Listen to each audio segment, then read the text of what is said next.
Hola, bienvenidos a una nueva edición de Excel, Datos y Finanzas. En este video vamos a aplicar la utilización de la fórmula SIRR o SIR en inglés de Excel para determinar una tasa interna de retorno anualizada con base a fechas exactas.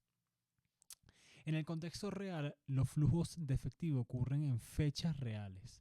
Lo típico es que la mayoría de nosotros cuando nos ponemos a operar en Excel, a trabajar en el programa, utilizamos periodos fijos para probar la fórmula, sacar cuentas, hacer pruebas, etc. Como solución, vamos a una hoja de Excel y explorar un ejemplo sencillo.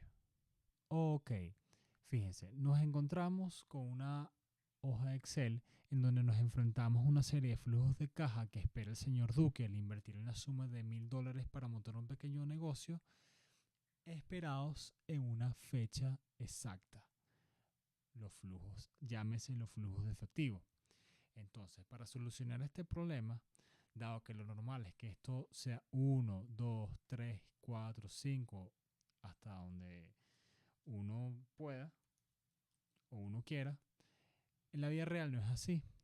Y eso lo solucionamos con la función SIR y le invocamos con los vectores flujos de caja y los vectores fechas. Cerramos paréntesis y obtenemos el resultado.